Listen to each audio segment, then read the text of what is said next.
குப்பையில் கொட்டினதை திரும்ப நம்ம கலர போனால் நம்ம கைதான் அழுக்காகும். முடிஞ்சதை அப்படியே விட்டுலாமே. வாமா திரும்பி போயிடலாம். இல்லைண்ணே, என் புருஷனால பாதிக்கப்பட்டதா ஒரு பொண்ணு சொல்றா.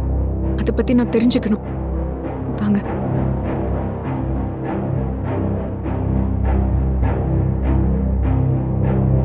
மது,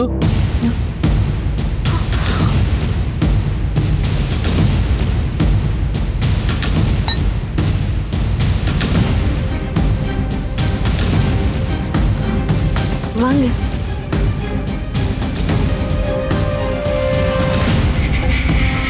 நீ உட்காருமா.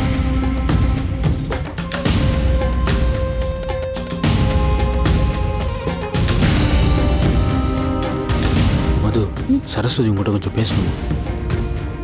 என்கிட்ட என்ன பேசணும்? அப்பா அம்மா இல்லையா? அப்பா அம்மா அப்பாவோட ஃப்ரெண்டோட ஹவுஸ் வார்மிங் ஃபங்க்ஷனுக்காக காலையிலே போனாங்க. ஓ, நல்லதா போச்சு. திடீர்னு வந்திருக்கீங்க, என்ன விஷயம்? டென்ஷன் ஆகாத மது. சரஸ்வதி உங்கள்கிட்ட ஏதோ பேசணும்னு சொன்னாங்க. என்கிட்டயா? என்கிட்ட என்ன பேசணும்? இப்போ இவங்களுக்கும் எல்லாம் தெரிஞ்சிடுச்சு. எல்லாம்னா? எல்லாம் தான். தமிழுக்கும் உனக்கும் நடந்தது. ஹாஸ்பிட்டல் போன வரைக்கும். என்னதான் நடந்தது மது? அண்ணா அவர் வீட்ல இருந்து தமிழ் குடிச்சிட்டு இங்க வந்ததா சொன்னாரு. அப்புறம் இங்க நடந்ததெல்லாம் உண்மையா? எந்த ஒரு பொண்ணுமே ஒருத்தரால கெட்டு போயிட்டோன்னு அவ்வளவு ஈஸியா சொல்ல மாட்டா. அதால வர விளைவு காலத்துக்கும் அவளை துரத்தும். அவரை வேணான்னு சொல்லி நீ விலகி போனவ. இதை மீறி இப்படி ஒண்ணு நடந்ததா சொல்றேன்னா அதுல எந்த அளவுக்கு உண்மை இருக்குன்னு தெரிஞ்சுட்டு போகுதான் வந்தேன். நீ டென்ஷன் ஆகாத. நான் உன்கிட்ட சண்டை போடுறதுக்காக வரல. நடந்தது என்னன்னு எனக்கு தெரியணும். எதையும் மறைக்காம என்கிட்ட சொல்லு.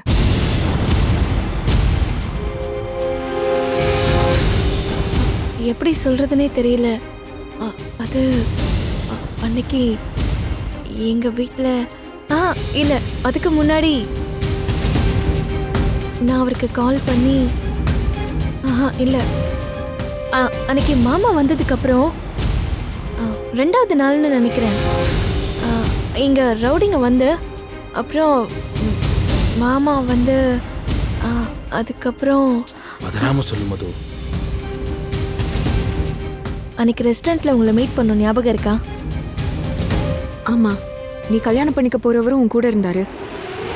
அன்னைக்கு நீங்க பேசிட்டு போனதுக்கு அப்புறம் அவன் ஆளே மாறிட்டான். என்ன பிரேக்கப் பண்ணிட்டு வேற பொண்ணை கல்யாணம் பண்ணிக்க போறான். அதுக்காக நான் அவனை திட்டி அடிச்சுட்டு வந்துட்டேன். அதனால நீ சூசைட் பண்ணிக்க போகும்போது அவர் வந்து உன்னை காப்பாத்தினாரு. ஆமா, அன்னைக்கு மாமா இல்லைன்னா நான் இன்னைக்கு உயிரோடவே இருந்திருக்க முடியாது. ஆனா அடுத்த நாள் நான் லவ் பண்ண பையன் ரவுடிங்களை அனுப்பி என்னை மிரட்டிட்டு இருந்தான். அப்போ மாமாவும் இவரும் வந்து தான் என்னை காப்பாத்தினாங்க. அதே மாதிரி அடுத்த நாளும் அந்த ரவுடிங்க வந்தாங்க. அன்னைக்குன்னு பார்த்து மாமா ஃபுல்லா குடிச்சிட்டு வந்திருந்தாரு. மாமா பார்த்து படுத்துக்கோங்க. ரொம்ப கஷ்டமா இருக்குமா? இல்ல என்னாச்சு மது? போச்சு மாமா, எல்லாம் போச்சு. நீங்க தான் இந்த பொண்ணோட ஹஸ்பண்டா?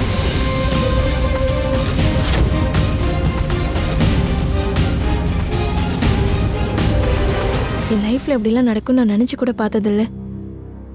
பெரிய புதக்குழியில மாட்டிக்க போறோம்னு தெரியாம அன்னைக்கு தமிழ் மாமாவுக்கு நான் கால் பண்ணிட்டேன். அதுக்காக நான் மாமாவை தப்பு சொல்றதா நினைச்சுக்காதீங்க. மாமா நிஜமாவே ரொம்ப நல்லவர். அவருக்கே தெரியாம தான் இது நடந்தது. எனக்கு இப்படி பண்ணிட்டேன்னு சொல்லி அவர் கஷ்டப்படுறத என்னால பார்க்கவே முடியல.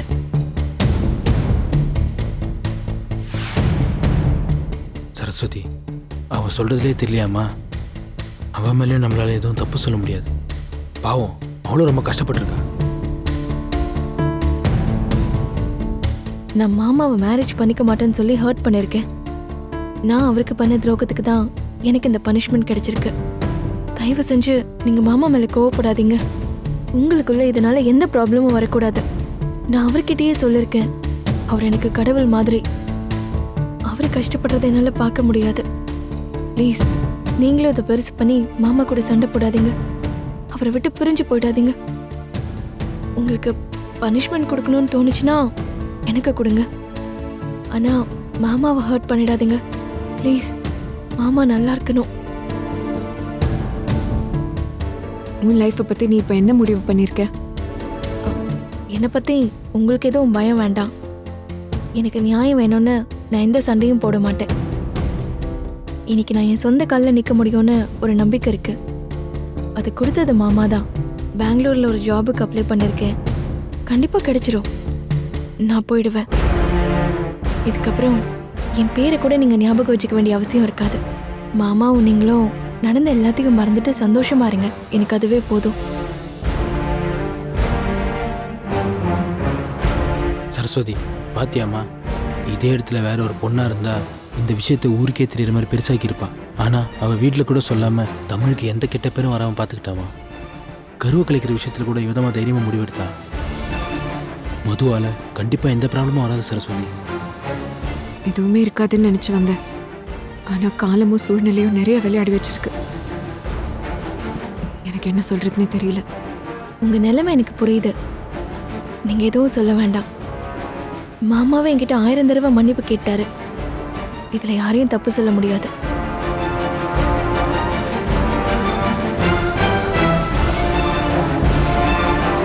வரேன். போலானே.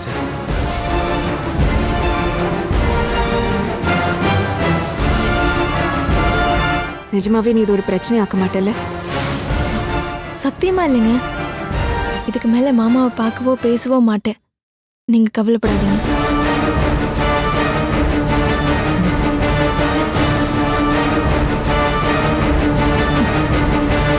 ஒரு வழியா கிளாஸ் முடிஞ்சிருச்சு. பிரெயின் ஸ்ட்ரக்சரை பத்தி எடுக்கும் போது அப்படியே கிளாஸை விட்டு நம்ம ஓடிடலாம் போல இருந்துச்சு. எனக்கும் அப்படிதாண்டி இருந்துச்சு. ஒன்னும் புரியல. ராகினி போய் நம்மளே நோட்ஸ் எடுத்து படிச்சா புரியும் போ. ராகினி நில்லு. என்னடி இப்படி ஓடி வர? ஹாப்பி பர்த்டே டி. உன் மொபைல்ல என்ன டேட்டா தப்பா குறிச்சு வச்சிட்டியா? எனக்கு நாளைக்கு தான் பர்த்டே. தெரியும் டி, அட்வான்ஸா சொல்றேன். இந்தா என்னோட gift. நாளைக்கு வந்து குடுறி. அதுக்கு இல்லப்பா, நாளைக்கு நான் லீவ்ப்பா. நான் ஊருக்கு போறேன்னு சொல்லியிருந்தேன்ல, அதான் அட்வான்ஸா கொடுக்குறேன். இந்தா. இந்த gift கொடுக்க தான் கிளாஸ் அப்போ பின்னாடி இருந்து தட்டிட்டே இருந்தியா? தேங்க்ஸ் டி. ஆமா, நீ நாளைக்கு கிளாஸ்க்கு வருவியா வரமாட்டியா? ஏன் நான் வர்றதுக்கு என்ன? இல்லப்பா, செலிப்ரேஷன் வேற இருக்கும். அதுவும் உனக்கு வேற 2 பாய் ஃப்ரெண்ட்லாம் இருக்காங்க. அதான். ஏய் லூசு மாதிரி பேசாத. ஆமாப்பா, உன்னதான் காத்து வாக்குல 2 காதல் சுத்திட்டு இருக்கே. ஏய் நாங்கெல்லாம் ஃப்ரெண்ட்ஸ் தான். நீ அப்படி சொல்ற, ஆனா அவங்க 2 பேரும் உன்னை லவ் பண்றாங்கல்ல. யாரையாவது சூஸ் பண்ணியா இல்லையா? ஆஹா. ரொம்ப நாள்லாம் வெயிட் பண்ண வைக்காதடி. பசங்களை பத்தி ஒன்னு தெரிஞ்சுக்கோ. இன்டர்வெல்ல பாப்கார்ன் வாங்க கியூல நிக்கிற மாதிரி தான் பொண்ணுங்களுக்காக வெயிட் பண்ணுவாங்க. எந்த கியூ சீக்கிரம் நகரதோ அதுக்கு உடனே தாவிடுவாங்க. நான் தான் இப்ப லவ் இல்லன்னு சொல்லிட்டேன்ல. ஆதியை நீ இதுக்கு முன்னாடி லவ் பண்ணதானே? ஆமா, பட் ஆனா இப்போ அப்படிலாம் ஒண்ணும் இல்ல. 2 பேரையும் வெயிட்டிங் லிஸ்ட்ல வச்சது போதும்டி. வெயிட்டிங் லிஸ்ட் இல்லப்பா, RAC லிஸ்ட்ல தான் இருக்காங்க. டிராவல் பண்ணலாம். ஆனா இன்னும் பர்த் தான் கன்ஃபார்ம் ஆகல. அப்படிதானடி? ஏய் 2 பேரும் ஓட்டுறது கொஞ்சம் நிறுத்துறீங்களா? நானே என்ன டிசைட் பண்றதுன்னு தெரியாம முழிச்சிட்டு இருக்கேன். நாளைக்கு வேணா ஒரு டெஸ்ட் பண்ணிடு. டெஸ்டா? ஆமா, நாளைக்கு உன் பர்த்டேன்னு அவங்களுக்கு தெரியுமா? தெரியாது. தெரியாதா? அவங்களுக்கு தெரியுமான்னு எனக்கு தெரியாதுடி. அப்ப அவங்க கிட்ட சொல்லிடு. நாளைக்கு உன் பர்த்டேக்கு யார் உன்னை ரொம்ப இம்ப்ரெஸ் பண்றாங்களோ அவங்களுக்கு ஓகே சொல்லிடு. ஆமாண்டி, 2 பேர்ல உன்னை யாரு அதிகமா லவ் பண்றாங்கன்னு உன்னை இம்ப்ரெஸ் பண்ண அவங்க எடுத்துக்கிற எஃபர்ட்லயே தெரிஞ்சிரும். போங்கடி, நீங்களும் உங்க ஐடியாங்களும். ஒர்க் பண்றதுக்கு 2 ஹாஸ்பிட்டல்ஸ் இருக்கு. அதுல எது வேணும் சூஸ் பண்ணுன்னு சொல்ற மாதிரி இருக்கு. இது லைஃப். அப்படியெல்லாம் டெஸ்ட் பண்ணிலாம் ஓகே பண்ண முடியாது. போங்க. ஏய், அப்புறம் எப்படிடி 2 பேர்ல யார் உன்னை ட்ரூவா லவ் பண்றாங்கன்னு தெரியும்? என் பர்த்டே நான் சொல்றதுக்கு முன்னாடி அவங்களே தெரிஞ்சுக்கணும். ஃபர்ஸ்ட் யார் விஷ் பண்றாங்கன்னு பார்க்கலாம். அதுவும் கரெக்ட் தான். யாரு ரொம்ப காஸ்ட்லியான gift தராங்கன்னு பாரு. gift காஸ்ட்லியா இருக்கிறத விட என் மனசுக்கு பிடிச்ச மாதிரி இருக்கணும். அவங்க கொடுக்கிற giftல தான் தெரியும் என்னை யாரு நல்லா முழுசா புரிஞ்சு வச்சிருக்காங்கன்னு. நீ சொல்றத பார்த்தா ஆல்ரெடி யார் மேலயோ எக்ஸ்பெக்டேஷன் இருக்கிற மாதிரியே தோணுதே. மேபி. முதல்ல ஆனா அவங்களுக்கு என் பர்த்டேன்னு தெரியணுமே. அது தெரிஞ்சுக்கிட்டு ஃபர்ஸ்ட் யார் விஷ் பண்றாங்கன்னு பார்க்கலாம்.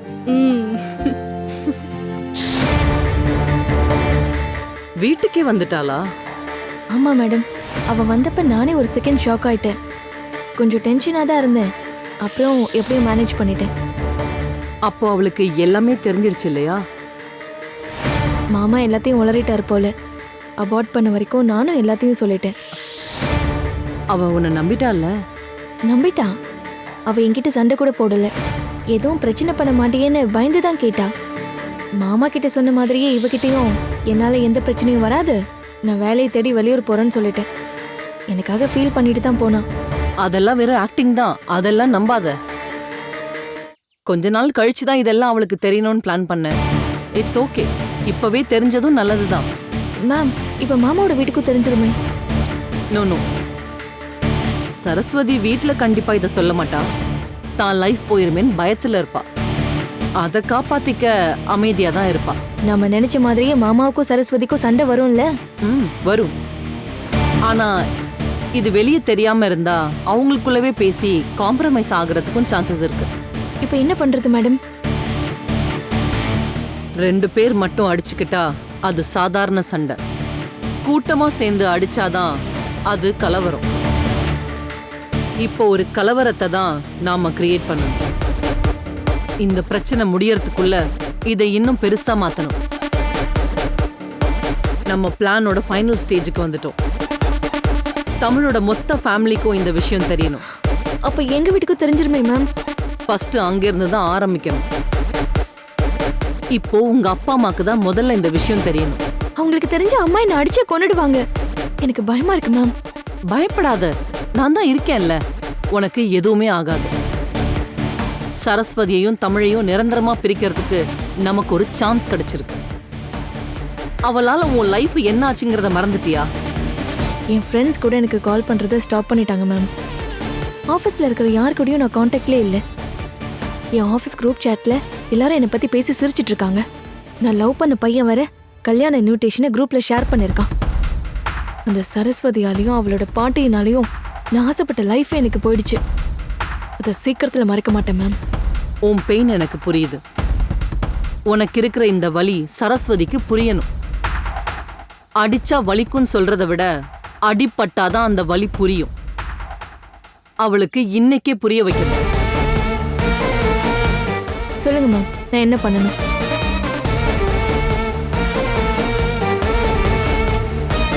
கொஞ்ச நேரத்துல நான் உன் வீட்டுக்கு வருவேன்.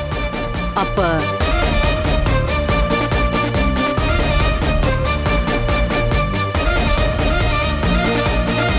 நான் சொன்னதெல்லாம் புரிஞ்சுதா? புரிஞ்சுது மேம். நான் பேசுறதுக்கு ஏத்த மாதிரி நீயும் நடந்துக்கோ. மத்தத நான் பாத்துக்கிறேன். இப்ப நீ வீட்டுக்கு போ. சரிங்க மேம்.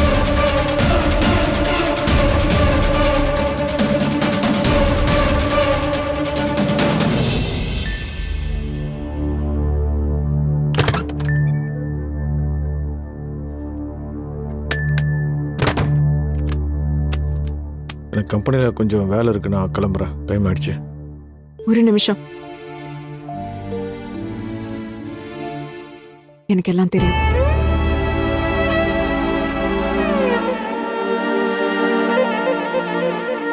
நீங்க என்னை விட்டு வேலைக்கு போறதுக்கு நான் தான் காரணம்னு நினைச்சிட்டு இருந்தேன். இப்ப யாரு காரணம், என்ன காரணம் எல்லாம் தெரிஞ்சிருச்சு.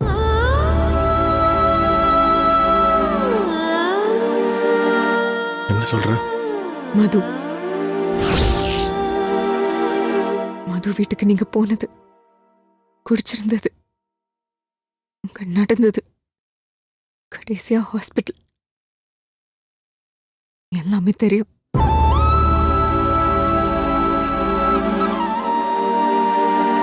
உனக்கு எப்படி?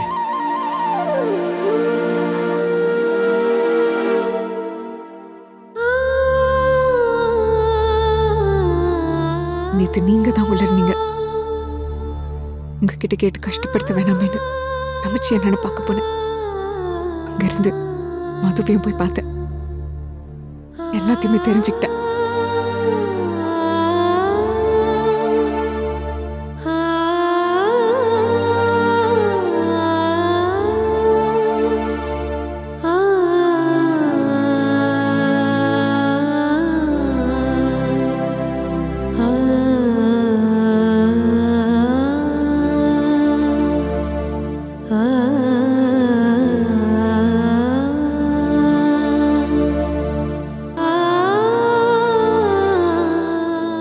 இந்த விஷயத்தை நான் உங்ககிட்ட சொல்லணும்னு 1000 தடவை யோசிச்சேன். ஆனா எனக்கு தைரியம் வரல. உனக்கு இப்படி ஒரு துரோகத்தை பண்ணிட்டு உன் முன்னாடி நிக்கவே எனக்கு அவமானமா இருக்கு. நான் சொன்னேன்ல, என் மனசுல ஒரு விஷயத்தை வச்சு போராடிக்கிட்டு இருக்கேன், ஏன் எதுக்குன்னு கேட்காதன்னு. இப்போ உனக்கு புரிஞ்சிருக்கும் என் மேல உனக்கு எவ்வளவு கோவம் இருக்குன்னு தெரியும். ச்சே, இவ்வளவுதானே நீனு? என் மேல இருந்த மரியாதை உனக்கு போயிருக்கோம்ல? ஆமா, இதுக்கு மேல எப்படி இருக்கும்? என்னை பார்க்குற பார்வையிலே தெரியுது நீ என் மேல அவ்வளவு வெறுப்புல இருக்கிற. என்னை திட்டிட்டு மயில, நீ அடிக்கிறதா கூட அடிச்சிரு, நீ எனக்கு என்ன தண்டனை கொடுத்தாலும் நான் ஏத்துக்கிறேன். பேசு சரஸ், ஏதாவது சொல்லு, என்னை திட்டு, அப்பதான் என் மனசு கொஞ்சமாவது ஆறும். என்ன சொல்றீங்க? மனுஷங்க எப்போ எப்படி மாறுவாங்கன்னே தெரியாது. இப்பதான் புரியுது, முகத்துக்கு முன்னாடி ஒரு ஆளாவும் முகத்துக்கு பின்னாடி ஒரு ஆளாவும் இருக்காங்கன்னு. உண்மைதான்.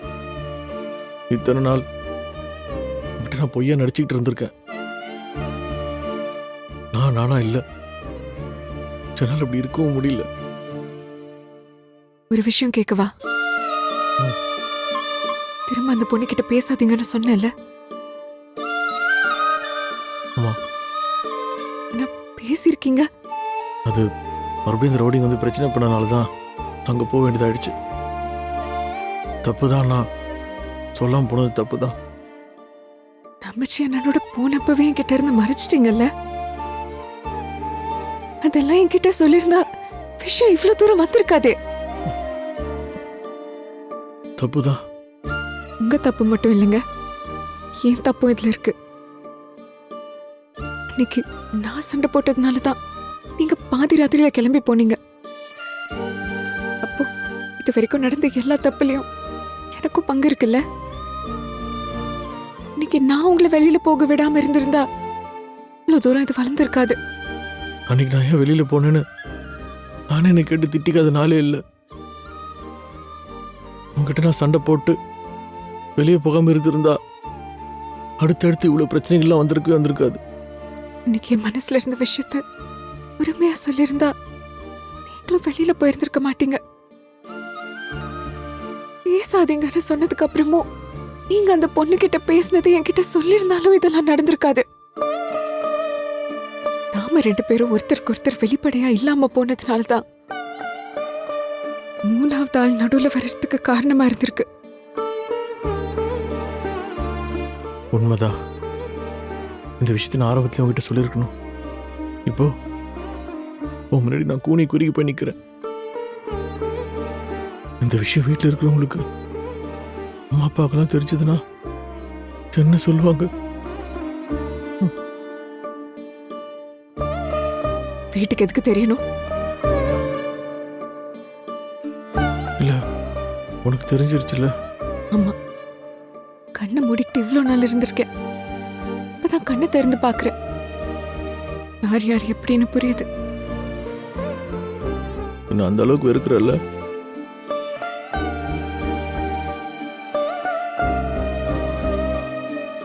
இந்த விஷயம் நமக்குள்ளே இருக்கட்டும்.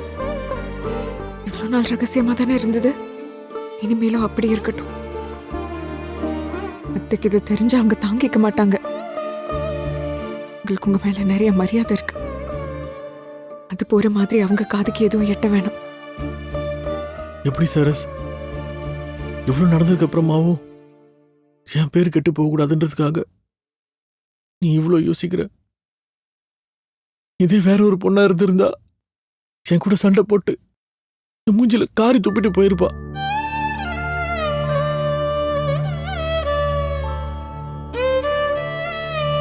நான் சுயநினைவு இல்லாதப்ப நடந்த தப்புதான்.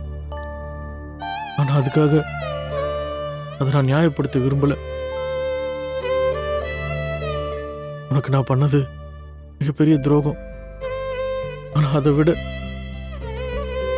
நான் பண்ண பெரிய பாவம், ஒரு குழந்தைய இந்த உலகத்துக்கு வர விடாம பண்ண பாவம்.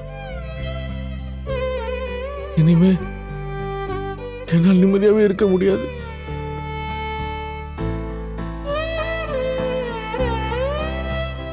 எல்லா தப்புக்கும் தண்டனைன்னு ஒண்ணு இருக்கு. செய்யற தப்புக்கு தகுந்த தண்டனையை எல்லாரும் அனுபவிச்சுதான் ஆகணும். நான் உங்களை நிக்க வச்சு கேள்வி கேட்க போறதில்ல, விளக்கம் சொல்லுங்கன்னு டார்ச்சரும் பண்ண போறதில்ல. இனிமே கேட்டு ஒன்றும் ஆக போறதில்ல. இனிமே இதெல்லாம் வெளியில தெரிஞ்சிருமோ நீங்க பயப்பட வேணாம். அதுவும் எந்த பிரச்சனையும் பண்ண மாட்டேன்னு சொல்லிட்டா.